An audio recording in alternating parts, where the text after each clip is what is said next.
اعوذ باللہ من الشیطان الرجیم بسم اللہ الرحمن الرحیم الحمد للہ رب العالمین والصلاة والسلام علی سید الانبیاء والمرسلین وعلی اہل بیتہ الطیبین الطاہرین وصحبہ المنتجبین۔ قرآن مجید کے 29ویں جز میں سورۃ القیامہ ہم نے تمام کی تھی۔ آج کے درس کا آغاز ہم سورۃ انسان یا سورۃ الدہر بھی جسے کہا جاتا ہے اس کے ترجمے اور مختصر وضاحت سے ہم انشاءاللہ آغاز کرتے ہیں۔ بنام خدائے رحمان رحیم، کیا زمانے میں انسان پر ایسا وقت آیا ہے جب وہ کوئی قابل ذکر چیز نہ تھا؟ آیا ہے، یعنی یہ سوال انسان کو اپنی تاریخ پر، ہمیں سے ہر ایک سے یہ قرآن کی آیت یہ کہہ رہی ہے کہ ذرا اپنے وجود کی تاریخ تو دیکھ، کچھ عرصہ پہلے جس سال جس دن تو پیدا ہوا اس سے پہلے تو کوئی قابل ذکر چیز بھی نہیں تھا۔ یا تھوڑا اور پیچھے چلا جا، جب تیرے ماں باپ آپس میں ملے بھی نہیں تھے، جب تو ایک باپ کی صلب سے ماں کے رحم میں منتقل بھی نہیں ہوا تھا، تو کوئی قابل ذکر، تو چیز ہی نہیں تھا کہ جس کا کوئی ذکر کرتا۔ اس کا احسان مان، اس کے آگے سر جھکا جس نے کچھ نہ ہونے سے تجھے کچھ بنا دیا، اور اب تو اتنا کچھ بن گیا، اپنے آپ کو سمجھتا ہے کہ تو اسی کے آگے تکبر کرتا ہے۔ ذرا اپنی خلقت کے مراحل پر تو غور کر، اپنی خلقت سے پہلے جب تیرا کوئی ذکر ہی نہیں تھا، تو قابل ذکر چیز ہی نہیں تھا، اور اس کے بعد دیکھ کہ ہم نے تجھے کیسے بنایا ہے اور کیسے تیرے اندر ہم نے عقل اور شعور رکھ دیا۔ کیا زمانے میں انسان پر ایسا وقت آیا ہے جب وہ کوئی قابل ذکر چیز نہ تھا؟ تو سننے والے کو کیا کہنا چاہیے؟ بالکل مجھ پر ایسا وقت رہا ہے کہ جب میں تھا ہی نہیں کہ میرا کوئی ذکر کرتا۔ پھر خداوند عالم فرما رہا ہے، یہ ہم ہیں جس نے تجھے عدم سے وجود میں لایا، کچھ نہیں سے تجھے کچھ بنا دیا۔ آیت نمبر 2، بے شک ہم نے انسان کو ایک مخلوط نطفے سے پیدا کیا۔ مخلوط یعنی مکسڈ، اس سے مراد یہ بھی ہو سکتی ہے کہ وہ جو نطفہ جو باپ کے اندر پیدا ہوتا ہے وہ کئی عناصر سے مل کے بنتا ہے، اس کے اندر کئی عناصر ہوتے ہیں، آج علم بتا سکتا ہے، اور یا مراد یہ ہے کہ عورت اور مرد سے مل کر وہ نطفہ جب خاص مقام پر شکم مادر میں جاتا ہے، اس نطفے سے انسان کو خلق کیا اور ہم اسے مراحل سے گزارتے ہیں۔ نبتلی ہے، اس کا دو طرح سے ترجمہ کیا گیا ہے۔ بعض نے یہ ترجمہ کیا کہ یہ ہم نے انسان کو نطفے سے خلق کیا تاکہ ہم انسان کو آزمائیں۔ ابتلا یعنی مختلف مراحل سے گزارنا، ابتلا یعنی آزمائش کرنا۔ اس کا معنی اگر یہ لیا جائے کہ انسان کو آزمایا جائے گا کہ اچھا ہے یا برا ہے، یا اس سے مراد یہ لی جائے کہ اس نطفے کو ہم مختلف آزمائشوں سے، مختلف مراحل سے گزارتے ہیں، تو دونوں میں کوئی مسئلہ نہیں ہے۔ لیکن اگر ہم آیت کا سیاق کانٹیکسٹ دیکھیں تو زیادہ ترجیح اسی ترجمے کی بنتی ہے کہ اس نطفے کو ہم ایک مرحلے سے دوسرے مرحلے میں گزارتے رہتے ہیں، اور گزار کر نتیجہ کیا نکلتا ہے؟ تو ہم نے اسے سننے والا، دیکھنے والا بنا دیا۔ یعنی جب وہ شکم مادر سے دنیا میں آتا ہے تو کہاں وہ ایک نطفہ اور کہاں ایک دیکھنے والا، سننے والا، چلنے پھرنے والا انسان آہستہ آہستہ وہ بن جاتا ہے۔ اس اپنے سٹارٹنگ پوائنٹ کو دیکھو اور اپنے اس مکمل شکل میں آ جانے والے انسان کو دیکھو، بنانے والے اپنے کو نہ بھولو، اور تکبر اس کے احکام کے مقابلے میں نہ کرو۔ 3، اب اس کے بعد جب ہم نے اس کو سمیعاً بصیرا، سننے والا اور دیکھنے والا بنا دیا، تو اب ہم نے ایسے ہی چھوڑ دیا؟ نہیں، ہم نے اس کی ہدایت کا بندوبست کیا۔ آیت نمبر 3، بے شک ہم نے اسے راستے کی ہدایت کر دی، اب چاہے تو شکر گزار بنے اور چاہے تو ناشکرہ بنے۔ شکر گزاری کیا ہے؟ جو ہدایت کرنے والا اور اسے خلق کرنے والا اس سے چاہتا ہے اس پر توجہ رکھتے ہوئے زندگی گزارے، اس کو پس پشت نہ پھینکے۔ اور ناشکری کیا ہے کہ جس نے یہ سارا احسان کیا ہے اس کے فرامین کے مقابلے میں سرکشی کرے اور نافرمانی کرے۔ یہ قرآن مجید کی آیت واضح بتا رہی ہے کہ راستہ دکھا دیا ہے، اب تجھے اختیار ہے، ادھر جانا چاہتا ہے یا صحیح راستے پر یا غلط راستے پر۔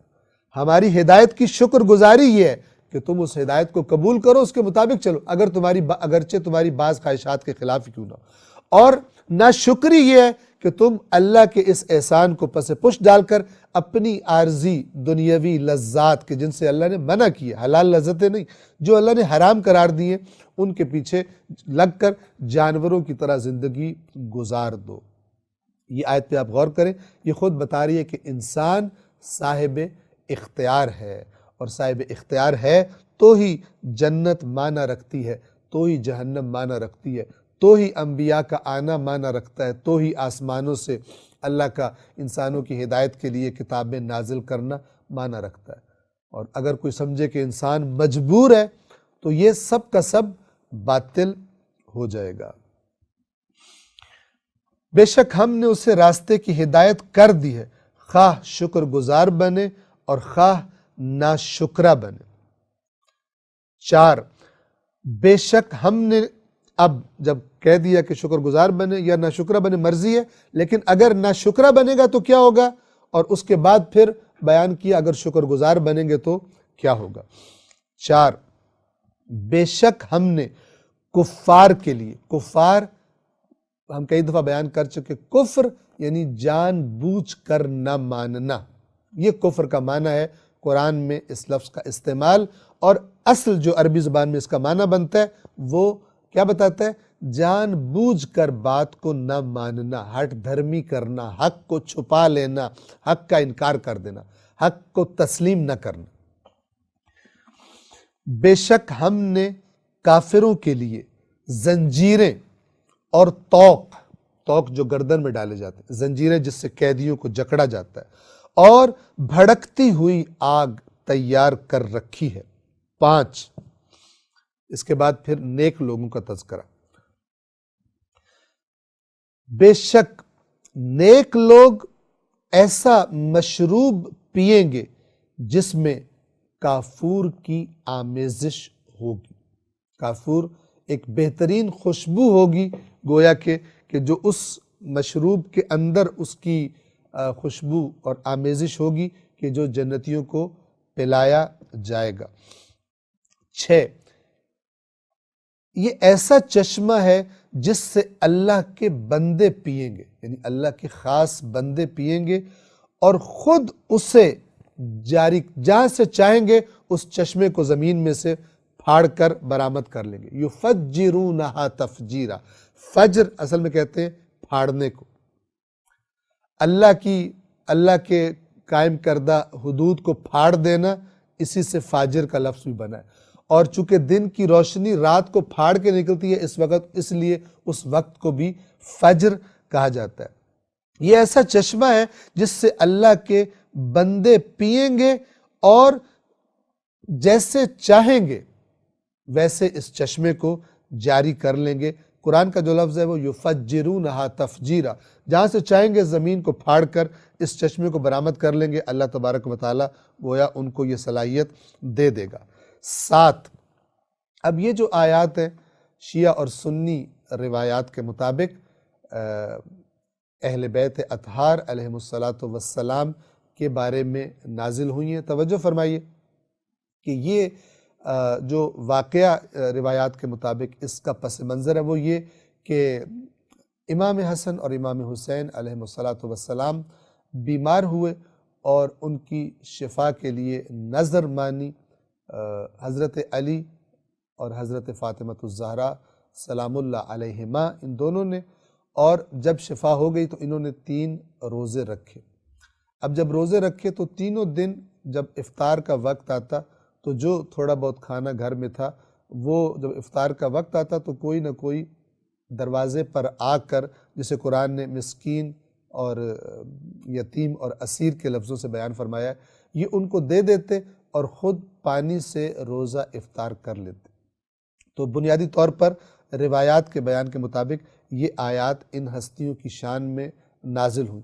اب ان صفات کو دیکھیے، اور چونکہ اللہ نے ان کی سیرت کو رسول اللہ سب سے بڑھ کر، اور یہ رسول اللہ کے شاگرد اول ہیں، تو ان ہستیوں کی سیرت کو چونکہ ہمارے لیے ایک نمونہ اور اسوہ ہونا چاہیے، تو انسان کو چاہیے، صرف یہ نہیں چاہیے کہ ان آیات کو سن کر اور کہا ماشاءاللہ سبحان اللہ، لیکن ان چیزوں پہ عمل کرنے کی کوشش نہ کی جائے اور یہ آیات کا پیغام کیا ہے کہ اہل بیت نے کیا کیا کہ خود بھوک ہوتے ہوئے، خود اس کھانے کی خواہش ہوتے ہوئے وہ کسی دوسرے ضرورت مند کو چیز دے دینا، جسے ایثار کا نام دیا جاتا ہے، اپنے اوپر اللہ کے دوسرے بندوں کو ترجیح دے دینا۔ یہ صفت انسان اگر اس کی طرف توجہ نہ کرے اور صرف یہ آیات سن کر خوش ہوتا رہے تو یہ شایان شان بات نہیں ہے۔ آیت نمبر 7، جو نذر پوری کرتے ہیں اور اس دن سے ڈرتے ہیں، اہل بیت اطہار بھی قیامت سے ڈرتے ہیں۔ کس کی مجال کہ جو آ کر قیامت کا خوف ان کے ماننے والوں کے دلوں سے نکال دے۔ اور یہ آیت اگر ہم سامنے رکھیں، وَيَخَافُونَ يَوْمًا كَانَ شَرُّهُ مُسْتَطِيرًا، وہ نذر پوری کرتے ہیں اور اس دن سے ڈرتے ہیں۔ قرآن کا یہ بیان کوئی بدل سکتا ہے؟ کوئی نہیں بدل سکتا۔ قیامت کے دن سے اہل بیت اطہار بھی ڈرتے ہیں۔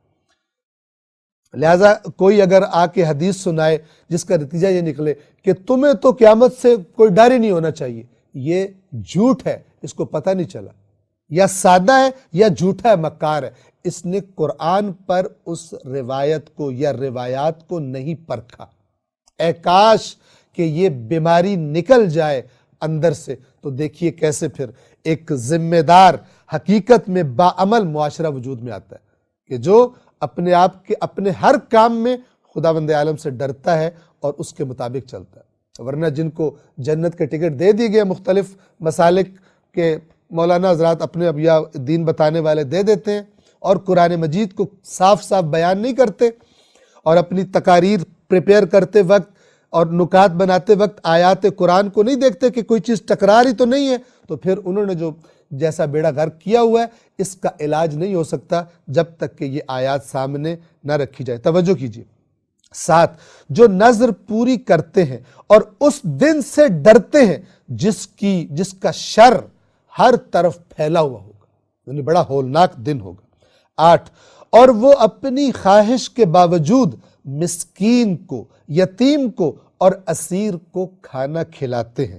9، اور وہ پھر ان سے یہ کہتے ہیں کہ ہم تمہیں صرف اللہ کے لیے کھلا رہے ہیں، اللہ کی رضا کے لیے کھلا رہے ہیں، ہم تم سے نہ تو کوئی معاوضہ چاہتے ہیں کہ اس احسان کے بدلے تم ہمیں کچھ دو، کچھ نہیں چاہتے، اور نہ ہی یہ چاہتے ہیں، حتیٰ کہ یہ بھی نہیں چاہتے کہ تم ہمارا شکریہ ہی ادا کرو۔ یہ کمال ہے،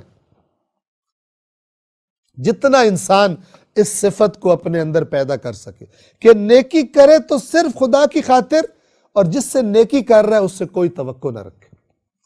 ایسا کرے گا تو بعد میں اس پر احسان بھی نہیں جتلائے گا، جس سے قرآن نے منع کیا ہے کہ اپنے اعمال کو باطل نہ کرو، اپنے صدقات کو باطل نہ کرو اذیت کر کے اور احسان جتلا کر۔ کس میں یہ صفت پیدا ہوگی کہ جو صرف خدا کے لیے کرے، نہ کسی بدلے کی توقع رکھے۔ کیوں؟ اس لیے کہ بدلے کی توقع تو اللہ سے رکھے، اور نہ ہی شکریہ کی توقع رکھے، کیونکہ آگے آ جائے گا اللہ کہے گا کہ یہ اللہ کی طرف سے تمہاری شکر گزاری ہے جو تم نے دنیا میں یہ کام کیے تھے۔ توجہ فرمائیے۔ اور اپنی خواہش کے باوجود مسکین، یتیم اور اسیر کو کھانا کھلاتے ہیں۔ آیت نمبر 9، کیا کہتے ہیں ان سے؟ ہم تمہیں صرف اللہ کے لیے کھلا رہے ہیں، ہم تم سے نہ تو کوئی معاوضہ چاہتے ہیں اور نہ ہی شکر گزاری۔ آیت نمبر 10، پھر دوبارہ قیامت کے خوف کا تذکرہ ہے۔ بے شک ہمیں تو اپنے رب سے اس دن کا خوف ہے جو شدید بد منظر ہوگا۔ ہولناک مناظر اس دن سامنے آئیں گے، اللہ کا جب عذاب سامنے آئے گا، ہمیں اس دن سے یقیناً خوف، ہم ڈرتے ہیں اس دن سے۔ ہم صرف تمہیں اللہ کے لیے یہ احسان تم پر کر رہے ہیں اور تمہیں کھانا کھلا رہے ہیں۔ 11، اب جو دنیا میں مثلا جن کی کیفیت یہ ہے کہ قیامت کے دن سے ڈرتے ہیں، تو اللہ تعالیٰ اس کا نتیجہ بتا رہا ہے۔ تو اللہ انہیں اس دن کے شر سے محفوظ رکھے گا اور انہیں شادابی اور سرور عطا فرمائے گا۔ 12، اور ان کے صبر کے بدلے، جو انہوں نے صبر کیا، یہ صبر ہے کہ خود بھوک لگی ہے کسی کو کھلا دو، ان کے صبر کے بدلے انہیں جنت اور ریشمی لباس عنایت فرمائے گا۔ 13، وہ اس میں یعنی اس جنت میں مسندوں پر تکیے لگائے بیٹھے ہوں گے۔ توجہ فرمائیے، اب یہ قرآن کا بیان ایسا ہے کہ یہ آیات اگر ہم روایات کو مد نظر رکھیں تو اگرچہ سبب نزول وہی کام بنا جو ان ہستیوں نے کیا، لیکن یہ ہستیاں ظاہر بات ہے کہ ان کے مقام کو کوئی نہیں پہنچتا، لیکن جو ان کے نقش قدم پر چلے، جنہوں نے ان کی سیرت کو اپنانے کی کوشش کی، وہ سب اپنے اپنے اعمال کے مطابق، جو قرآن کہتا ہے وَلِكُلٍّ دَرَجَاتٌ مِّمَّا عَمِلُوا، اور ہر ایک کے لیے درجات ہے ان کے اعمال کے مطابق۔ تو اب جو ان کے رستے پر چلے وہ بھی اپنے اپنے درجات کے مطابق انہی چیزوں میں یہ سب ان کے پاس بھی ہوگا۔ وہ جنت میں، وہ اس میں یعنی جنت میں مسندوں پر تکیے لگائے بیٹھے ہوں گے، جس میں نہ دھوپ کی گرمی دیکھیں گے اور نہ ہی سردی کی شدت، یعنی گرمی بھی زیادہ ہو جائے تو بڑی پریشان کرتی ہے، اور اگر سردی بھی شدید ہو جائے تو انسان مشکل میں پڑ جاتا ہے۔ ایسا موسم کہ جس سے انسان کو لذت ہو، وہ موسم انسان کو وہاں پر ملے گا۔ 14، اور درخت ان پر اپنے سائے قریب کیے ہوئے ہوں گے، یعنی اس جنت کے درختوں کے سائے بڑے قریب ہوں گے۔ اب ہم نے پہلے بھی عرض کیا، یہ آیات چونکہ حجاز میں اتری ہیں تو موسم بڑا گرم تھا، اور یہ سایہ ہونا اور بڑا گھنا سایہ ہونا اور قریب سایہ ہونا یہ بہت بڑی نعمت تھی۔ اور درخت ان پر سایہ فگن ہوں گے اور پھل ان کی دسترس میں ہوں گے۔ قرآن کا لفظ بڑا خوبصورت ہے، وَذُلِّلَتْ قُطُوفُهَا تَذْلِيلًا، جیسے ایک کوئی ادنا غلام، کوئی جس کا چارہ ہی نہیں ہے سوائے اپنے آقا کے آگے سر جھکانے کے، جیسے وہ آ جاتا ہے جیسے ہی آقا پکارے، اس طرح جنت کے درختوں کے پھل جنتیوں کے سامنے جھکے پڑے ہوں گے۔ وَذُلِّلَتْ قُطُوفُهَا تَذْلِيلًا، اور یہاں ترجمہ کیا گیا اور پھلوں کے وہ گچھے ان کی دسترس میں ہوں گے۔ 15، اور ان کے لیے چاندی کے برتنوں اور پیالوں کے دور چلیں گے۔ کچھ ایسے جام ہوں گے کہ جو بنائے گئے ہوں گے 16 شیشے بھی چاندی کے۔ یہ آیت نمبر 15 کو دوبارہ پڑھ دیں، ان کے لیے چاندی کے برتنوں اور شیشے کے پیالوں کے دور چلیں گے، یعنی وہ جو جنت میں ان کے خادم ہوں گے وہ ان چیزوں کو اٹھائے ہوئے ان کے درمیان طواف کرتے پھرتے ہوں گے ان کو دینے کے لیے، یعنی یہ چیزیں پلانے کے لیے۔ 16 شیشے بھی چاندی کے ہوں گے جنہیں ایک مناسب مقدار میں بھرا گیا ہوگا، یعنی وہ جو ظاہراً شیشہ لگ رہا ہوگا وہ چاندی اور شیشے کا ایک بہترین انداز میں بنایا گیا وہ جام ہوں گے، وہ برتن ہوں گے کہ جس میں ان کو یہ مشروب جنت کا پیش کیا جائے گا۔ 17 اور وہاں انہیں ایک ایسا جام پلایا جائے گا جس میں زنجبیل کی آمیزش ہوگی۔ یہ بھی جنت کا ایک خاص گویا کہ پھل ہوگا، چشمہ ہوگا جس کے اندر سے وہ یہ زنجبیل برآمد ہوگا۔ 18 اگلی آیت میں اس کی وضاحت کی جا رہی ہے، جنت میں ایک ایسے چشمے سے جسے سلسبیل کہا جاتا ہے۔ سلسبیل یعنی جو بالکل مسلسل فراوان بہتا ہی رہے، کبھی خشک نہ ہو۔ 19 اور ان کے گرد ایسے لڑکے پھر رہے ہوں گے جو ہمیشہ رہنے والے، یعنی ہمیشہ جوان رہیں گے، کبھی ان کی عمر ڈھلنے کے آثار، وہی تر و تازگی اور شادابی اور نوجوانی جس طرح اللہ نے خلق کیا ہے، ہمیشہ رہنے والے ہیں۔ آپ انہیں دیکھیں گے تو بکھرے ہوئے موتی لگیں گے، آپ کو لگے گا جیسے موتی بکھیر دیے ہوں کسی نے۔ 20 اور آپ جہاں بھی نگاہ ڈالیں گے بڑی نعمت اور عظیم سلطنت دکھائی دے گی جو جنتیوں کو اللہ کی طرف سے عطا ہوگا۔ روایات میں جو بیان ہوا اس کے مطابق ادنا ترین جنتی، سب سے نچلے درجے کا جنتی، اس کو اتنا کچھ اللہ تبارک و تعالی عطا فرمائے گا کہ اگر وہ تمام جنتیوں کی دعوت کرے اور ان کو کھانا کھلانے کے لیے ان کو بلائے اور وہ سارے جنتی کھا کر چلے جائیں، تب بھی اس کی جو چیزیں اللہ نے دی ہیں ان میں کوئی کمی واقع نہیں ہوگی۔ یہ اس کا بیان ہے۔ اور آپ جہاں بھی نگاہ ڈالیں گے نعمتیں ہی نعمتیں اور عظیم سلطنت آپ کو دکھائی دے گی۔ 21 ان کے اوپر سبز دیباج، قرآن میں لفظ سندس آیا ہے، سبز دیباج اور اطلس استبرق کے کپڑے ہوں گے اور انہیں چاندی کے کنگن پہنائے جائیں گے۔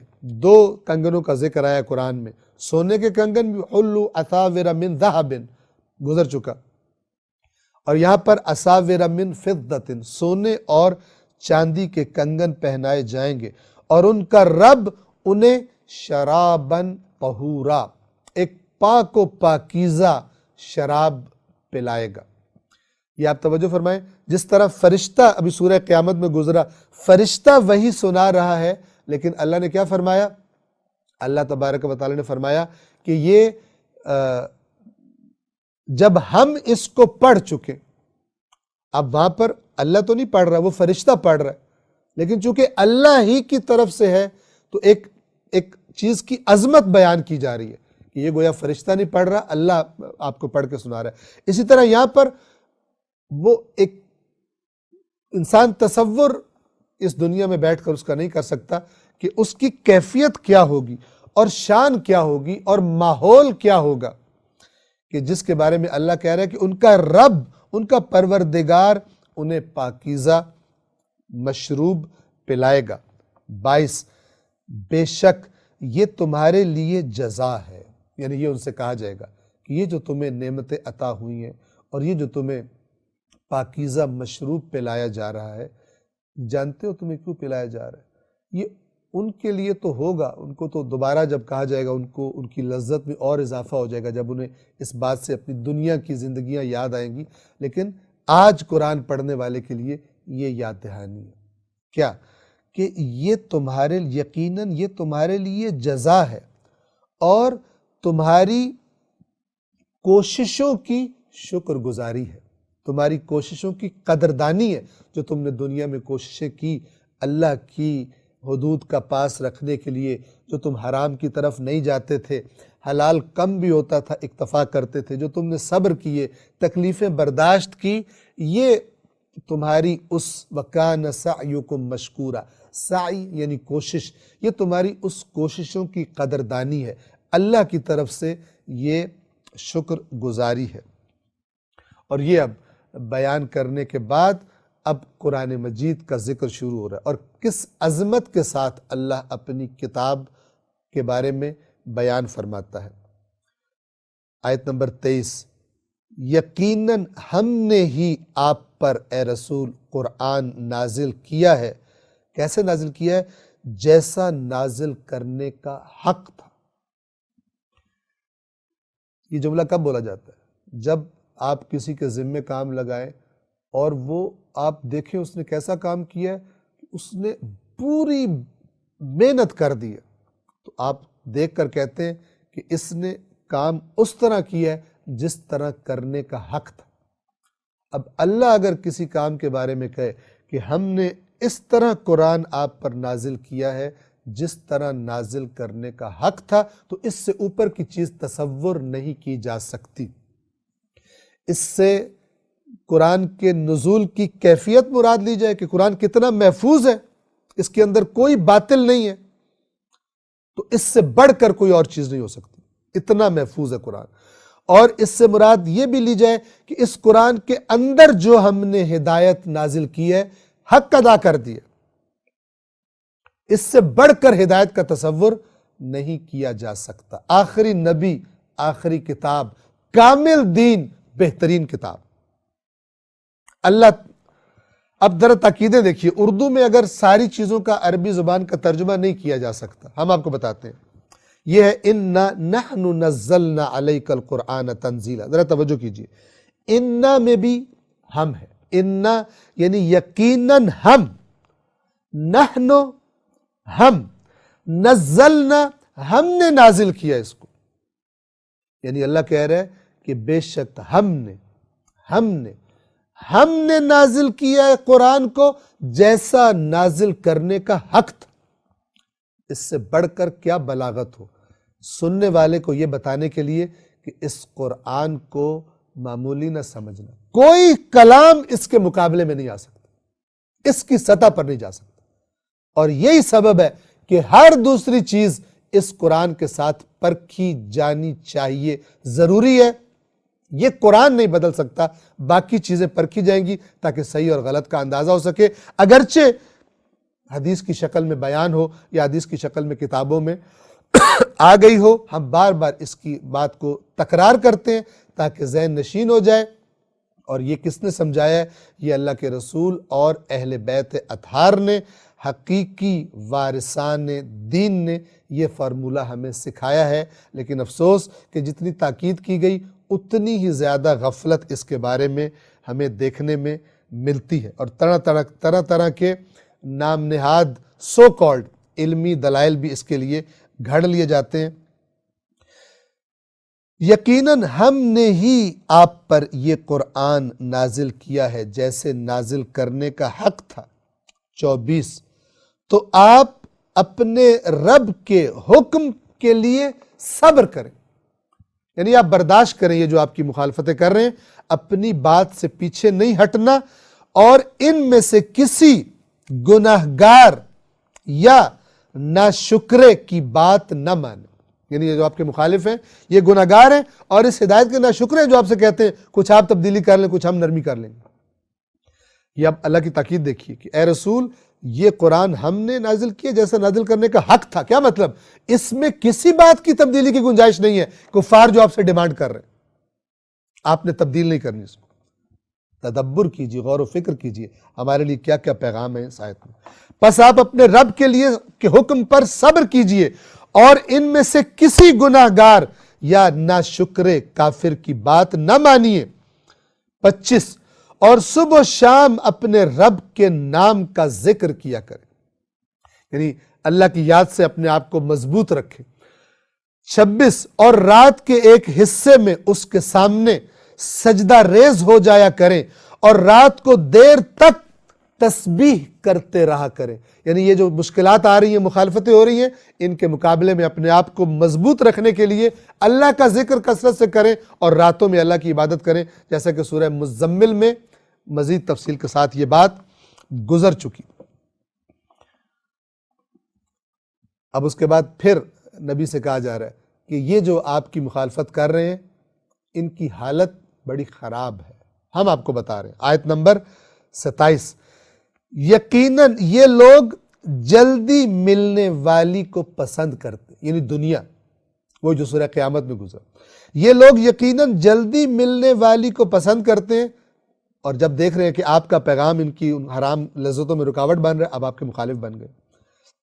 یہ لوگ یقیناً جلدی ملنے والی یعنی دنیا کو پسند کرتے ہیں اور ایک بہت بھاری دن کو، بہت سنگین دن کو اپنے پیچھے پھینک کر بیٹھے، نظر انداز کر کے، پس پشت ڈال دینا، یعنی انسان کی چونکہ توجہ کمر کی طرف تو نہیں تھی، پشت کی طرف، سامنے کی طرف ہوتی ہے، ان کی توجہ دنیا کی طرف ہے اور انہوں نے پشت گویا کر لیا قیامت کی طرف، اس بھاری دن سے یہ غافل ہوئے بیٹھے ہیں۔ یہ ہے ان کی اصل تصویر ان کی حالت کی، اے رسول، جو ہم آپ کو بتا رہے ہیں۔ 28 اور حقیقت کیا ہے؟ ہم نے انہیں خلق کیا ہے اور ان کے جوڑ مضبوط کیے ہیں، یعنی یہ جو بدن ہیں، ہڈیاں ہیں، جوڑ ہیں، پٹھے ہیں جن سے یہ کام کرتے ہیں، یہ ساری مضبوط خلقت، یہ صلاحیت، طاقتیں ہم نے ان کو دی ہیں، اور جب ہم چاہیں ان کے بدلے ان جیسے اور لوگ لے آئیں، بدل دیں ان کو، جیسے اللہ نے سابقہ قوموں کے ساتھ کر دیا ہے۔ اتنا کمزور انسان اپنی عارضی طاقتوں پر اترا کر اللہ کی ہدایت کو فراموش کر دے، یہ انتہائی حماقت کی بات ہے، اور جو اللہ کے کلام سے ہدایت لے لے اس کے لیے اس کو سمجھنا اور تصور کرنا بڑا آسان ہے۔ شرط یہ ہے کہ اپنے نفس کو سرکشی سے کنٹرول کرنے کا ارادہ کر لے، روکنے کا ارادہ کر لے۔ 29 پھر قرآن کا تذکرہ، ان ھذہ تذکرہ، یہ ایک نصیحت ہے، یعنی یہ قرآن بے شک یہ ایک نصیحت ہے، یاد دہانی ہے۔ تذکرہ، اردو میں بھی ہم لفظ استعمال کرتے ہیں نا کہ میں نے فلان شخص کا تذکرہ کیا، ذکر کیا، تذکرہ کیا، تھوڑے بہت فرق سے ملتی جلتی بات ہے، یعنی میں نے ذکر کہتے ہیں یاد کرنا اور تذکرہ کہتے ہیں یاد کروانا۔ یہ قرآن ذکر بھی ہے قرآن کا نام، اور تذکرہ بھی ہے قرآن کا نام۔ ذکر یعنی یہ نصیحت ہے، یہ یاد کرنا ہے، اور تذکرہ یعنی یاد کروانا ہے۔ ہم نے انہیں یقیناً یہ ایک نصیحت ہے، ایک یاد دہانی ہے، تو جو چاہے، پھر اختیار بتایا جا رہا ہے، جو چاہے اپنے رب کی طرف جانے کا راستہ اختیار کر لے، تمہاری مرضی ہے۔ 30 اور تم نہیں چاہتے مگر یہ کہ اللہ چاہے، یقیناً اللہ بڑا علم والا، حکمت والا ہے۔ سوال، یہ کیا بات ہوئی؟ پہلے کہا تم میں سے جو چاہے، اور پھر کہا کہ تم نہیں چاہتے مگر یہ کہ اللہ چاہے۔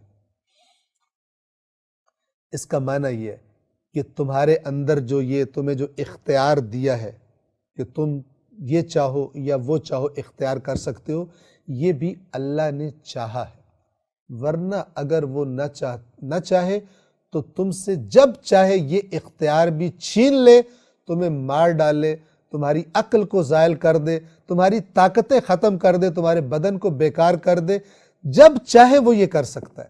یعنی یہ چاہت بھی اس کا احسان ہے تم پر، یہ جو تمہیں اختیار کہ تم جو چاہو کر لو، یہ اختیار بھی اس کا احسان ہے تم پر۔ اور یہ پھر اس اختیار میں بھی اللہ کو نہ بھولو، وہ جب چاہے تمہیں روک سکتا ہے، یہ معنی ہے، نہ یہ معنی ہے کہ تم چاہ ہی نہیں سکتے، گویا کہ تم وہی چاہتے ہو جو اللہ چاہتا ہے۔ یعنی اس کا مطلب یہ ہے کہ کوئی بندہ یہاں سے اٹھے اور دوسرے کو جا کے قتل کر دے، اور پھر کہے کہ قرآن میں لکھا ہے کہ ہم تو چاہ ہی نہیں سکتے جب تک اللہ نہ چاہے۔ یہ باطل ہے، یہ وہی باطل ہے جس طرح کفار کا گزرا کہ وَقَالُوا لَوْ شَاءَ الرَّحْمَنُ مَا عَبَدْنَاهُمْ، رسول پاک سے کہتے تھے کہ اگر رحمان چاہتا تو ہم ان بتوں کی پوجا نہ کرتے۔ توجہ فرما رہے ہیں؟ تو اللہ نے کہا انہیں علم ہی نہیں ہے اس بات کا کہ جو یہ کر رہے ہیں یہ صرف بہانے بنا رہے ہیں، الٹی سیدھی جیسے کہتے ہیں باتوں میں لوگوں کو کنفیوز کر دینا، اس کے لیے کرتے ہیں۔ یہاں پر بھی انشاءاللہ یہ بات واضح ہے۔ 31 آخری آیت اس سورہ مبارکہ کی، فرمایا کہ جسے چاہتا ہے اپنی رحمت میں داخل کرتا ہے۔ کون؟ جس کے بارے میں اوپر کہا کہ یقیناً اللہ بڑا علم والا، حکمت والا ہے۔ 31 جسے چاہتا ہے اپنی رحمت میں داخل کرتا ہے۔ جسے چاہتا ہے سے کیا مطلب؟ وہی کہ جو اس نے قانون بنایا ہے، ہم کئی مرتبہ بیان کر چکے کہ جو اس طرف آئے گا، اللہ کی مشیت یہ ہے کہ اسی کو پھر ہدایت بھی ملے گی اور جزا بھی ملے گی، لیکن جو ہٹ دھرمی پہ ڈٹا رہے اس کے لیے اللہ کا قانون کہتا ہے اے رسول آپ بھی چاہیں اس کو ہدایت نہیں مل سکتی، کیونکہ وہ خود سر جھکانے پر تیار نہیں ہے، نفس پرستی کرتا ہے، عقل کی بات کو نہیں مانتا۔ اللہ جسے چاہتا ہے اپنی رحمت میں داخل کرتا ہے، اور اس نے ظالموں کے لیے دردناک عذاب تیار کر رکھا ہے۔ اور یہاں پہ ظالم سے مراد کون ہے؟ کہ جو اس کی ہدایت کو قبول نہ کریں، سرکشی کریں۔ یعنی یہ جو پہلا حصہ تھا جسے چاہتا ہے اپنی رحمت میں داخل کرتا ہے، اس کا اگر کوئی ذہن میں سوال آئے کسے چاہتا ہے کسے نہیں چاہتا، اگلے حصے میں جواب آ گیا کہ ظالم یعنی جو خود غلط حرکتیں کر رہے ہیں، ہٹ دھرم ہیں، ضدی ہیں، سرکش ہیں، ان کے لیے، ان ظالموں کے لیے اس نے دردناک عذاب تیار کر رکھا ہے۔ 29ویں جز کی آخری سورہ ہے سورۃ المرسلات۔ مرسلات مرسلہ کی جمع ہے، مؤنث ہے، اس کا واحد ہے مرسل۔ مرسل جسے بھیجا جائے، مرسلہ مؤنث جسے بھیجا جائے، اور مرسلات اس کی جمع ہے۔ یہ جو اس سورہ کا نام ہے، آگے چند قسمیں کھائی گئی ہیں۔ مرسلات سے بعض نے مراد فرشتوں کو لیا ہے اور بعض نے مراد ہواؤں کو لیا ہے۔ ہم جو ترجمہ کریں گے، جو انہوں نے ترجمہ کیا، اس کے مطابق فرشتوں کا ترجمہ کریں گے۔ اگرچہ ہواؤں کا بھی ترجمہ کیا جائے تو بھی اس میں کوئی مسئلہ پیش نہیں آتا، اس لیے کہ اللہ تبارک و تعالی نے اس کائنات کا نظام چلانے کے لیے بھی خاص قسم کے فرشتے مقرر کیے ہیں کہ جو مثلاً ہواؤں کو چلاتے ہیں، بادلوں کو لے کر چلتے ہیں، اور وہ حرکت کس طرح کرواتے ہیں، ان کا وجود کیسا ہوتا ہے، ہم اس کا تصور، یعنی اس مادی دنیا کے تصورات جن کا ہمارے دماغ کو عادت ہے، مادی کیلکولیشنز کی، اور مادی طور پر ہم تصورات رکھتے ہیں، ان کا ہم تصور شکل و صورت کا نہیں کر سکتے۔ توجہ کیجئے، ہم نے عرض کیا کہ چاہے ہوائیں ترجمہ کیا جائے، چاہے فرشتے ترجمہ کیا جائے، کوئی اس میں فرق نہیں پڑتا، کیونکہ وہ فرشتے ہی اللہ تبارک و تعالی نے ان کو چلانے پر مامور کیے۔ خدا کا جیسا حکم ہوتا ہے، اپنا ان کا کوئی اختیار نہیں ہوتا، اس کے مطابق لے کر چلتے ہیں۔ سورۃ المرسلات، بنام خدائے رحمان رحیم، قسم ہے ان کی جو مسلسل بھیجے جاتے ہیں۔ اگر ہم ہوائیں کہیں گے، یاد رکھیے جو لفظ آیا ہے عربی کا وہ ہے مرسلات، مؤنث ہے۔ قسم ہے ان کی جو مسلسل بھیجی جاتی ہیں۔ اب یہاں بھی آپ ایک اور چیز کی طرف توجہ کر لیں کہ بعض لوگ سوال بھی پوچھتے ہیں، فرشتے جو ہیں وہ مذکر ہیں یا وہ مؤنث ہیں؟ قرآن مجید نے کفار جو اپنے پاس سے گھڑ کے کہتے تھے فرشتے اللہ کی بیٹیاں ہیں، اس پر ان کی مذمت کی ہے، کہا ہے کہ تمہارے سامنے اللہ نے خلق کیا کہ تمہیں پتہ ہے کہ وہ بیٹیاں ہیں یا بیٹے۔ تو لیکن قرآن نے ملائک کے لیے مؤنث والے الفاظ بھی استعمال کیے ہیں، اور قرآن نے مذکر والا لفظ بھی فرشتوں کے لیے استعمال کیا ہے۔ ضروری نہیں ہے کہ فرشتوں میں نر مادہ ہو جس طرح انسانوں میں نر مادہ ہوتے ہیں، جس طرح اس کائنات، ہماری دنیا کا نظام ہے مادی کائنات کا، ضروری نہیں کہ اسی طرح اس جہان کا بھی نظام ہو۔ فرشتوں کی خلقت میں خداوند عالم کی ذات بہتر جانتی ہے۔ قرآن فرشتوں کے بارے میں فرماتا ہے کہ وَجَعَلُوا الْمَلَائِكَةُ الَّذِينَ هُمْ عِبَادُ الرَّحْمَنِ، انہوں نے قرار دے دیا ہے ان کو کہ جو انہوں نے قرار دے دیا ہے فرشتوں کو کہ جو اللہ کے بندے ہیں۔ عباد مذکر کا لفظ ہے، اللہ کے بندوں کو انہوں نے مؤنث قرار دے دیا ہے۔ بہرحال یہاں پہ مذکر کا لفظ آیا ہے، خداوند عالم کی ذات اقدس بہتر جانتی ہے۔ ایسی چیزوں میں یاد رکھیے الجھنا، بے وجہ بحث کرنا اس میں کہ جس کا کوئی عملی فائدہ بھی نہیں ہے، اور نہ قیامت کے دن پوچھا جائے گا کہ تو مجھے بتا کہ فرشتہ مذکر ہوتا ہے یا فرشتہ مؤنث ہوتا ہے، مثال کے طور پر۔ تو ان چیزوں کی طرف توجہ زیادہ رکھنی چاہیے کہ جو انسان کی سرنوشت کے ساتھ تعلق رکھتی ہے۔ ہاں، اگر اس کے بارے میں قرآن مجید میں خود کچھ بیان ہوا جس چیز کے بارے میں، یا صحیح روایات میں بیان ہوا، تو ویسا ہی اعتقاد رکھنا ضروری ہے۔ پھر اس سے ہٹ کر اعتقاد اپنے پاس سے بنا کر، اپنی نئی گھڑ کر منطق فلسفہ، وہ بھی باطل ہے، وہ غلط اعتقاد بھی ہرگز قبول نہیں ہوگا، اور اس کے بارے میں بھی پرسش کی جائے گی۔ قسم ہے ان کی جو مسلسل بھیجے جاتے ہیں۔ ہم چونکہ فرشتوں کو اردو میں مذکر استعمال کرتے ہیں، اس لیے اردو ترجمہ جو ہے وہ مذکر میں کیا گیا۔ 3، تو پھر تیز رفتاری سے چلنے والے ہیں۔ 3، پھر کھول دینے والے ہیں۔ اب اگر یہاں پر فرشتوں کی جگہ ہواؤں کا ترجمہ کیا جائے، ناشرات نشرن، کہ جو پھیلا دیتی ہیں چیزوں کو، جو ان کے ذمہ ہوتا ہے، کہاں پہ بارش برسانی ہے، کہاں پہ کیا کرنا ہے۔ 4 پھر جدا کرنے والے ہیں، جدا کرنے والے ہیں۔ اگر فرشتے ہم لیں، حق اور باطل کو جدا کرنے والے ہیں، یعنی وہ جو وحی کا پیغام لے کر آتے ہیں اللہ کے فرشتے، وہ کیا کرتے ہیں؟ وہ حق اور باطل کو اس وحی کے ذریعے جدا کرنے والے ہیں۔ اور اس کے بعد اگر ہم ہواؤں کو لے لیں تو جدا کرنے والے ہیں، یعنی کہاں پر بارش برسنی ہے، کہاں پر ہوا چلنی ہے، کہاں پر ہوا نہیں چلنی۔ 5 پھر یاد خدا کو ڈال دینے والے ہیں، یعنی انسانوں کے دلوں میں۔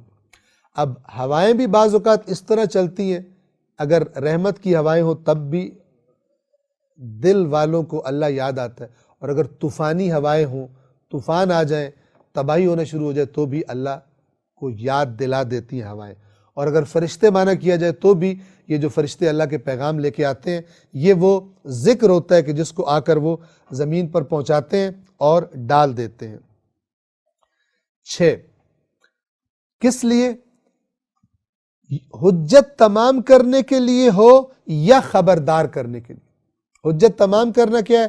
کہ جو نہیں ماننے پہ ڈٹا ہوا ہے اس پر اتمام حجت ہو جائے کہ تجھے بات بتا دی گئی، اور جو ماننے والا ہے اسے خبردار کر دیں تاکہ وہ غافل نہ ہو جائے۔ یہ دونوں کام کرتے ہیں۔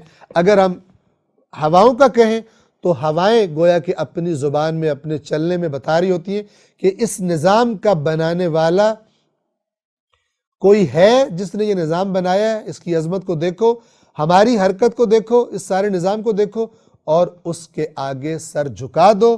نہیں جھکاؤ گے تو ہم گواہی دے رہی ہیں کہ وہ موجود ہے جس نے ہمیں بنایا ہے، تم پر اتمام حجت کر رہی ہیں۔ اور جو ماننے والے ہیں انہیں بھی خبردار کر دیں، وہ ان کے دل اور اللہ کی طرف متوجہ ہو جائیں اور غفلت کی طرف نہ جائیں۔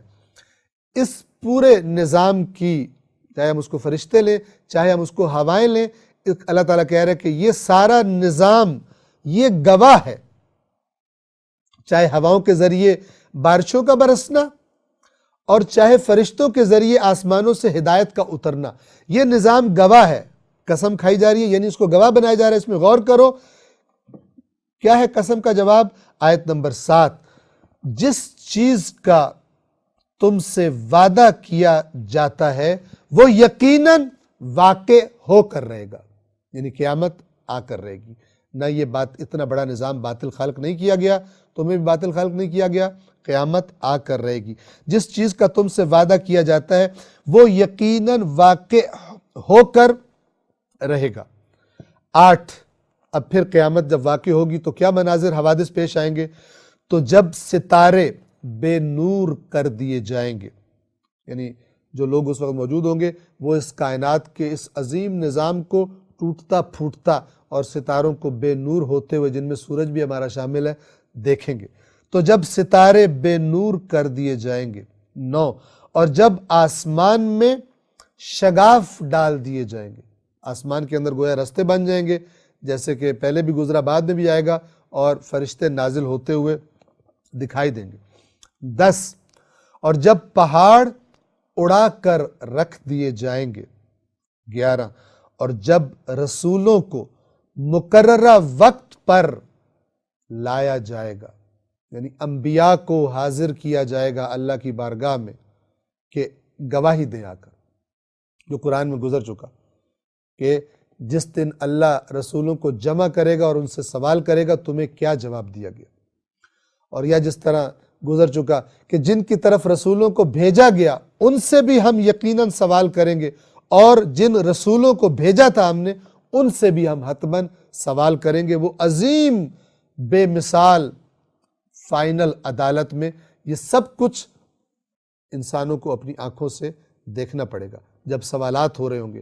جب رسولوں سے سوال ہونا ہے تو دوسرے کی تو کسی کی مجال ہی نہیں ہے کہ کہے کہ میں نے بغیر حساب کے نکل جانا ہے۔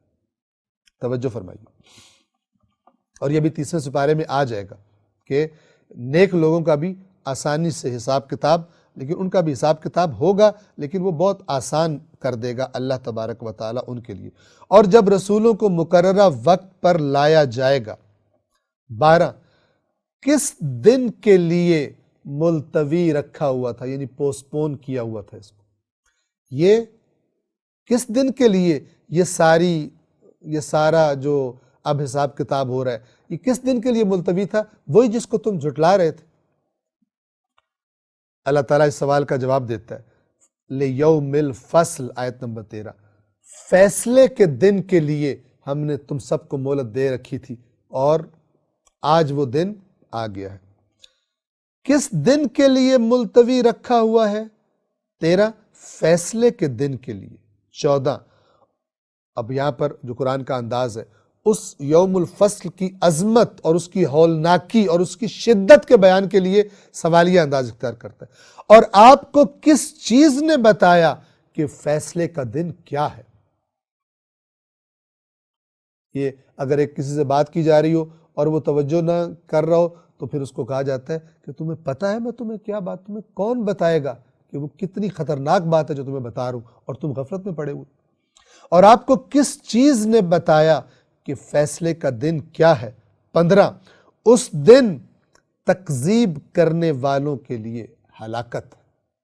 اللہ بتا رہا ہے کہ ہم تمہیں یہاں پر یہ بتا رہے ہیں، یہ والی آیت جو ہے اس دن تکذیب کرنے والوں کے لیے ہلاکت ہے، یہ اس سورہ مبارکہ میں بار بار تکرار ہوتی ہے۔ ایک بات اللہ کرتا ہے پھر کہتا ہے جھٹلانے والوں کے لیے تکذیب، یعنی کسی کو جھوٹا کہنا، جھٹلا دینا کہ تو سچ نہیں بول رہا، تو جھوٹ بول رہا ہے۔ تو اللہ تعالیٰ کہتا ہے تم اس دن کو جھٹلا رہے ہو، ہمارے رسول کو، ہمارے قرآن کو جھٹلا رہے ہو۔ آپ کو کس نے بتایا کہ فیصلے کا دن کیا ہے؟ ہم آپ کو بتا رہے ہیں فیصلے کا دن کیا ہونے والا ہے۔ جو جھٹلا رہے ہیں اس دن کو، جو جھٹلا رہے ہیں قرآن کو، اے رسول آپ کو، اس دن جھٹلانے والوں کے لیے ہلاکت ہے۔ 16 پھر سوال، کیا ہم نے اگلوں کو ہلاک نہیں کیا؟ اے مکہ والو، اے قرآن سننے والو، کیا گزشتہ قومیں باقی ہیں آج تک دنیا میں؟ طاقتور سے طاقتور، مالدار سے مالدار، کیا ہم نے پچھلوں کو ہلاک نہیں کیا؟ 17 پھر بعد والوں کو بھی ہم ان کے پیچھے چلائیں گے، یعنی نیک لوگوں کا انجام نیکوں کی طرح ہوگا، بروں کا انجام بروں والا۔ کتنے لوگوں کا تم پیچھے دیکھ چکے ہو کہ جب انبیاء کو جھٹلاتے تھے ہم انہیں ہلاک کر دیتے تھے، اور جو ایماندار ہوتے تھے ان کو ہم بچا لیتے تھے۔ ہماری سنت میں تبدیلی نہیں ہوتی۔ بس جب ایسا ہے، 18 مجرموں کے ساتھ ہم ایسا ہی کرتے ہیں۔ ایسا نہیں ہے کہ روش تمہاری مجرموں والی ہو اور تمہیں ہم کھڑا کر دیں مومنوں کی صف میں، عمل تمہارا فاسقوں والا ہو اور کھڑا کر دیں ہم تمہیں مومنوں کی صف میں۔ مجرموں کے ساتھ ہم ایسا ہی کرتے ہیں۔ 19 اس دن جھٹلانے والوں کے لیے ہلاکت ہے۔ بار بار قیامت یاد دلایا جا رہا ہے کہ ہلاکت ہوگی، سمجھ جاؤ۔ 20 کیا ہم نے تمہیں ایک حقیر پانی سے خلق نہیں کیا، نطفے سے خلق نہیں کیا؟ 21 پھر ہم نے اسے ایک محفوظ مقام میں ٹھہرائے رکھا۔ کس طرح رحم مادر میں اللہ نے بندوبست کیا ہے اس نطفے کی پرورش کا، اس کو مختلف مراحل سے گزارنے کا، اور ماں کی غذا سے کیسے وہ غذا لیتا ہے، اور جو چیز نہیں چاہیے ہوتی وہ کیسے نکل جاتی ہے اس کے پاس سے۔ پھر ہم نے اسے ایک محفوظ مقام میں ٹھہرائے رکھا۔ 22 ایک معین مدت کے لیے۔ 23 پھر ہم نے ایک انداز سے اسے منظم کیا تو ہم بہترین منظم کرنے والے، اندازہ معین کرنے والے، یعنی جو چیز جتنی مقدار میں اس کو مکمل انسان بننے کے لیے چاہیے تھی، جتنا ٹائم چاہیے تھا وہ بھی دیا گیا، اور جتنی غذا چاہیے تھی، جو ہونا تھا، ہم کتنے بہترین اندازے معین کرنے والے ہیں۔ 24 اس دن جھٹلانے والوں کے لیے ہلاکت، یعنی یہ ساری چیزیں جو ہم تمہیں بتا رہے ہیں، یہ ان کو ہم گواہ بنا رہے ہیں کہ جس نے یہ کیا ہے بے مقصد نہیں کیا، قیامت آنے والی ہے، اسے نہ جھٹلاؤ۔ کیوں؟ اسے جھٹلانے والوں کے لیے ہلاکت ہے۔ اور یہاں پہ ہم بار بار کہتے ہیں، قرآن بھی کہتا ہے، پہلے بھی ہم بیان کر چکے، قرآن کے بیان میں جب اس کا ذکر آتا ہے کہ جھٹلانا صرف یہ نہیں ہے کہ یہ کہہ دے میں قیامت کو نہیں مانتا، ہو سکتا ہے کہتا ہوں میں مانتا ہوں، لیکن عمل ایسا کر رہا ہو جس عمل پر قرآن کہتا ہے کہ یہ قیامت کو نہیں مانتا، جیسے مسکین کو کھانا کھلانے کی ترغیب نہ دینا اور یتیموں کے ساتھ برا سلوک کرنا۔ اللہ نے بتایا یہ وہ ہے جو قیامت کو نہیں مانتا، چاہے اب جتنا بھی کہتا رہے میں مانتا ہوں، اللہ کے قرآن نے بتا دیا ہے کہ میں تیرے اندر بھی بتا رہا ہوں کہ تو بیماری ہے، منہ سے تو جتنا کہتا رہے کہ میں بڑا صحت مند ہوں۔ اس دن جھٹلانے والوں کے لیے ہلاکت ہے۔ 25، اب ذرا زمین کے اندر جو چیزیں اللہ نے جمع کر دی، انسانوں کی غذا وغیرہ، اس کی طرف اشارہ ہے۔ کیا ہم نے زمین کو جمع کرنے والی نہیں بنایا؟ کفاتن، کفات کہتے ہیں ایسی چیز جس کے اندر بہت ساری چیزیں جمع ہو گئی ہوں۔ 26، کیا کیا جمع ہے زمین کے اندر؟ زندوں کے لیے اور مردوں کے لیے۔ تم زندوں کو بھی زمین اپنے اندر اپنے اوپر مثلا رکھے ہوئے، اور مردوں کو بھی تمہاروں کو وہ اپنے اندر جذب کر چکی ہے۔ کیا ہم نے زمین کو جمع کرنے والی نہیں بنایا؟ یعنی تمہاری غذائیں بھی اس کے اندر، تم زندہ بھی اسی پر رہتے ہو، اسی سے کھا کر زندہ رہتے ہو، اور مر کر بھی تم اسی میں چلے جاتے ہو۔ کیا ہم نے زمین کو، توجہ کیجئے، اللہ تعالیٰ کیا فرمانا چاہتا ہے کہ اس زمین کو دیکھو تو صحیح، تمہاری زندگی کے لیے، تمہاری نسلوں کے بڑھنے اور باقی رہنے کے لیے کیا کیا بندوبست ہم نے کر دی۔ تم سانس لیتے ہو، تم دیکھتے ہو، اگر تھوڑی سی بھی ہم کوئی چیز اوپر نیچے کر دیتے تو تمہاری زندگی، سانس لینا محال ہو جاتا۔ زندوں کے لیے اور مردوں کے لیے۔ 27، اور ہم نے اس میں بلند پہاڑ گاڑ دیے، اور ہم نے تمہیں شیریں یعنی میٹھا پانی پلایا۔ پانی، آج انسان مارس پر، مریخ پر کیا ریسرچ کر رہا ہے؟ پانی، تاکہ اگر وہاں پہ جائیں گے تو کیسے وہاں پر رہیں گے۔ ہم نے تمہیں میٹھا پانی پلایا۔ اسی زمین کے اندر سے اللہ تبارک و تعالی میٹھے پانی کو برآمد فرماتا ہے۔ 28، اس دن جھٹلانے والوں کے لیے ہلاکت ہوگی۔ مختلف چیزوں کی طرف اللہ توجہ اپنی مخلوقات، اپنی خلقت کی طرف کروا کے انسان سے کیا کہہ رہا ہے کہ یہ سب تجھے گواہی دے رہی ہیں، قیامت ہم لا کر چھوڑیں گے، تمہارا حساب کتاب کریں گے، اور جان لو کہ اگر تمہارا رویہ جھٹلانے والا ہے تو اس دن جھٹلانے والوں کے لیے ہلاکت ہے۔ 29، اب گویا یہ جو اگلے الفاظ ہیں، قیامت آ گئی، گویا قیامت آ گئی، یہ قرآن کا ایک انداز ہے کہ مستقبل کی بات کو ایسے بیان کیا جا رہا ہے جیسے پڑھنے والا، سننے والا یہ سمجھے اور تصور کرے کہ گویا میں اس جگہ پر کھڑا ہوں اور یہ سب میرے سامنے ہو رہا ہے، اس وقت ہو رہا ہے۔ 29، اب تم لوگ چل پڑو اس چیز کی طرف جسے تم جھٹلایا کرتے تھے۔ یعنی یہ فرشتے ہیں کہ جو جہنمیوں سے کہہ رہے ہیں کہ اب ان کو ہانک رہے ہیں اور کہہ رہے ہیں چلو اب ادھر جس کو تم جھٹلایا کرتے تھے۔ اب قرآن پڑھتے وقت انسان اس کا تصور کرے، اپنے آپ کو اس کے اندر دیکھنے کی کوشش کرے۔ کس کی طرف چلو؟ 30، چلو اس دھوئیں کی طرف جو 3 شاخوں والا ہے۔ اب وہ کیسا ہوگا؟ خداوند عالم کیسا ہولناک ہوگا، اور وہ 3 شاخیں کیسی ہوں گی؟ خداوند عالم بہتر جانے۔ گویا کہ اس کے 3 شعبے ہوں گے، 3 حصے ہوں گے کہ جو 3 طرف سے آ رہے ہوں گے، اور جو ایک طرف رہ جائے گی فرار کی، پیچھے سے فرشتے اس کی طرف ہانک رہے ہوں گے۔ چلو اس دھوئیں کی طرف جو 3 شاخوں والا ہے۔ 31، نہ وہ سایہ دار ہے اور نہ ہی آگ کے شعلوں سے بچانے والا ہے۔ یعنی اب اس کی گرمی ہوگی، اس میں کوئی ٹھنڈک تمہیں محسوس نہیں ہوگی، اور نہ ہی یہ دھواں تمہیں آگ سے بچائے گا۔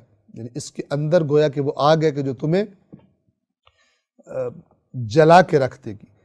32، بے شک یہ دھواں ایسی چنگاریاں اڑائے گا جو محل کے برابر ہے۔ یعنی بڑے بڑے شعلے اور چنگاریاں ہولناک اس دھوئیں کے اندر سے نکل رہی ہوں گی، اور وہ خود دیکھنے والے کے دل پر ہیبت ڈالنے کے لیے کافی ہوں گی۔ 23، اور وہ دیکھ رہے ہوں گے کہ اس کی چنگاریاں جس کے اندر سے ایسی نکل رہی ہیں، اس کے اندر کیا بھڑک رہا ہوگا۔ 33، گویا وہ زرد رنگ کے اونٹ ہے۔ زرد اونٹ عربوں کے لیے ان کے کلام میں، ان کے محاورے میں بہت زیادہ اس کا استعمال موجود ہے۔ ایک خاص اونٹ کا رنگ ہوا کرتا تھا، تو اللہ تعالیٰ فرما رہا ہے کہ وہ جب تم دیکھو گے تو تمہیں ایسے لگے گا جیسے زرد رنگ کے اونٹ ہیں، ایسے شعلے اس کے اندر سے اٹھ رہے ہوں گے۔ 34، اس دن جھٹلانے والوں کے لیے ہلاکت ہوگی، اس دن جھٹلانے والوں کے لیے ہلاکت ہے۔ میں پھر عرض کر دوں، مزید ذہن میں سوال ہو، کیونکہ ہم اس ماحول کو ہم نے زیادہ نہیں دیکھا ہوا جو نزول قرآن کے زمانے کے عرب کے سامنے تھا۔ سرخ اونٹوں کو دیکھ کر کیا تصور آتا ہے، زرد اونٹوں کو دیکھ کر، اس کے بعد جب یہ مثال دی جا رہی ہو کہ وہ شعلے ایسے ہوں گے، وہ چنگاریاں ایسی ہوں گی جیسے زرد اونٹ ہوتے ہیں، یعنی اتنے بڑے بڑے ہوں گے، تو وہ اس زمانے کا عرب اس کی ہیبت کا اچھی طرح سے اندازہ کر سکتا تھا۔ اس دن جھٹلانے والوں کے لیے ہلاکت ہے۔ 35، یہ وہ دن ہے جس میں وہ بول بھی نہیں سکیں گے۔ اتنے بے بس ہو جائیں گے، دنیا میں جو بڑے زبان دراز تھے اور بڑی چالاکیاں زبان کی دکھا کر باتوں کو اوپر نیچے کر کے بچ جایا کرتے تھے، اب اللہ تعالیٰ فرما رہا ہے یہ وہ دن ہے، ھذا یوم لا ینطقون، نطق نہیں کر سکیں گے، بول بھی نہیں سکیں گے۔ 36، اور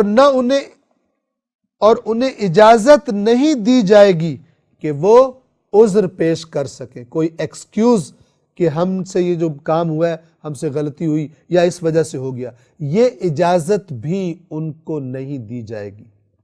یہ کن کو کہا جا رہا ہے؟ جیسے کہ آگے اور واضح ہو جائے گا، ان کو جو دنیا میں بڑے زبان درازیوں سے سچ کو جھوٹ، جھوٹ کو سچ بنا کر پیش کر دیا کرتے تھے، ان کو اتنی اجازت بھی نہیں دی جائے گی کہ اپنا عذر بھی پیش کر سکیں۔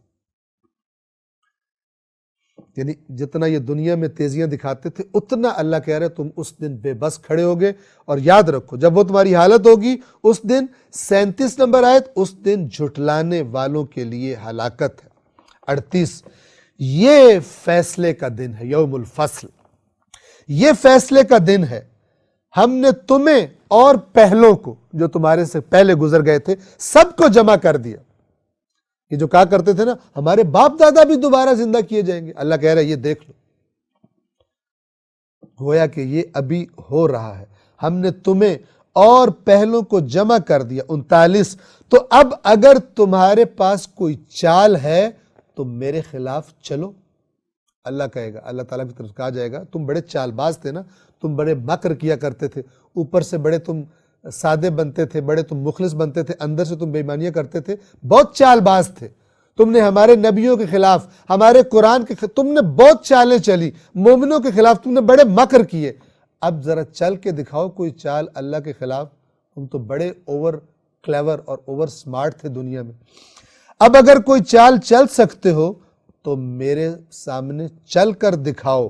40، اس دن جھٹلانے والوں کے لیے ہلاکت ہوگی، ساری چالیں ختم ہو جائیں گی۔ اب یہ مجرموں کا تذکرہ، اس کے بعد متقین پرہیزگاروں کا تذکرہ۔ بے شک یقیناً تقوی اختیار کرنے والے ٹھنڈے سایوں اور چشموں میں ہوں گے۔ 42، اور ان پھلوں میں جن کی وہ خواہش کریں گے، یعنی جو ان کا جی چاہے گا وہ ان کو دے دیا جائے گا۔ 43، اور ان سے کہا کیا جائے گا تم اپنے کھاؤ اور پیو خوشگواری سے، کوئی روک ٹوک نہیں ہے، کوئی کمی نہیں ہے، کوئی مسئلہ نہیں بنے گا تمہیں، خوشگواری سے کھاؤ اور پیو، کیوں؟ ان اعمال کے جزا میں، ان اعمال کے بدلے میں جو تم دنیا میں کیا کرتے تھے۔ قرآن کا کلیئر میسج، ان اعمال کے بدلے میں جنہیں تم کیا کرتے تھے۔ 44، بے شک ہم نیکی کرنے والوں کو ایسا ہی صلہ دیا کرتے ہیں۔ 45، اس دن جھٹلانے والوں کے لیے ہلاکت ہوگی، یعنی ان نعمتوں کے لیے کوشش کرو، جھٹلانے والے مت بنو، ہلاکت میں چلے جاؤ گے۔ اب پھر مجرموں کا تذکرہ کہ وہ جو کہتے ہیں اللہ نے ہمیں دنیا میں بھی زیادہ دیا ہے، اور ہمیں یہاں بھی کرم ہے وہاں بھی کرم ہوگا، جیسے انبیاء سے کہتے تھے کہ ہمیں عذاب نہیں ہونا، ہم مال اور اولاد میں تم سے زیادہ ہیں، یا مکے والوں نے کہا مکہ یا طائف کا کوئی امیر آدمی کیوں نہیں اللہ نے رسول بنایا، اس پر قرآن کیوں نہیں نازل ہوا؟ اب یہ اس کا جواب ہے۔ 46، کھا لو اور تھوڑے دن مزے اڑا لو، کر لو، یقیناً تم مجرم ہو، یہ دنیا کی مہلت نے تمہیں غافل کر دیا، نعمتوں کی فروانی نے تمہیں غافل کر دیا۔ 47 اس دن جھٹلانے والوں کے لیے ہلاکت ہے۔ 48 اور جب ان سے کہا جاتا ہے کہ رکوع کرو تو رکوع نہیں کرتے۔ جب ان سے کہا جاتا ہے کہ رکوع کرو تو رکوع نہیں کرتے۔ یہ پھر نماز کا ذکر ہے۔ نماز کا ایک اہم پارٹ کیا ہے؟ رکوع۔ رکوع نہ کرنا جھٹلانا ہے۔ 49 اس دن جھٹلانے والوں کے لیے ہلاکت۔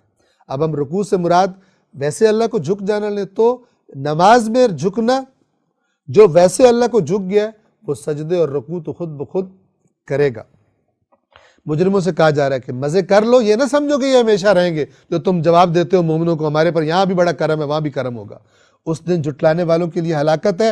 اور جب ان سے کہا جاتا ہے کہ رکوع کرو تو رکوع نہیں کرتے، جیسے سورہ قلم میں گزرا تھا، اس دن قیامت کے دن کہا جائے گا سجدے کرو، سجدے نہیں کر پائیں گے۔ کیوں؟ ان سے پہلے جب وہ ٹھیک ٹھاک تھے، دنیا میں کہا جاتا تھا سجدے کرو تو یہ نہیں کیا کرتے تھے، لہذا اب نہیں کر سکتے۔ جب ان سے کہا جاتا ہے رکوع کرو تو رکوع نہیں کرتے۔ 49 اس دن جھٹلانے والوں کے لیے ہلاکت ہے۔ 50ویں اور آخری آیت اس سورہ مبارکہ کی، خوب توجہ کیجیے۔ اللہ تبارک و تعالی کیا فرما رہا ہے؟ تو اس کے بعد، یعنی اس قرآن کے بعد کس چیز پر ایمان لائیں گے؟ بہت کچھ اس ایک جملے میں ہے۔ مثال آپ کو عرض کروں، ایک بندہ، اس کو ایک چھوٹا، مثال کے طور پر اس کا ہم عمر بندہ سمجھائے یہ کام نہ کرو، وہ نہ سمجھے، پھر اس سے بڑا سمجھائے، اس سے سینئر بڑا سمجھائے، پھر مثلاً چلتے چلتے ایک ایسا انسان فرض کرے کہ اس سے بڑا سمجھانے والا کوئی نہیں، وہ بھی اگر اس کو سمجھا دے اور وہ بات نہ سمجھے تو پھر اس سے کہا جائے گا کہ اگر اس کے سمجھانے پر تو نہیں سمجھا تو اب تجھے اور کون سمجھائے گا۔ اللہ انسانوں سے یہ فرما رہا ہے اپنے قرآن میں کہ اگر اس قرآن پر تم ایمان نہیں لاتے، اس کی بات تمہیں سمجھ نہیں آتی، تو اس کے بعد پھر تم کس بات پر ایمان لاؤ گے؟ یعنی اللہ تبارک و تعالیٰ کے علم کے مطابق چونکہ یہ نازل ہوا ہے، اس کی حفاظت کا ذمہ اس نے لیا ہے، اس میں ہدایت کا جس طرح بیان کرنے کا حق تھا اس نے بیان کر دی ہے، محکم، کبھی نہ ٹوٹنے والی اور بدلنے والی باتیں اللہ نے قوانین، اپنی سنتیں اس میں بیان فرما دی۔ اللہ تعالیٰ کہہ رہے ہیں اس قرآن کو سن کر بھی اگر تم اپنے آپ میں نہیں آتے اور تم غور و فکر اس پہ نہیں کرتے اور نصیحت نہیں لیتے اور ایمان نہیں لاتے تو فَبِأَيِّ حَدِيثٍ بَعْدَهُ يُؤْمِنُونَ، تو اس کے بعد، یعنی اس قرآن کے بعد کس چیز پر، کس کلام پر یہ لوگ ایمان لائیں گے؟ سورۃ المرسلات کے ساتھ ہی 29واں جز تمام ہوتا ہے۔ انشاءاللہ آئندہ درس میں ہم قرآن مجید کے 30ویں اور آخری جز کا آغاز کریں گے۔ والسلام علیکم ورحمۃ اللہ وبرکاتہ۔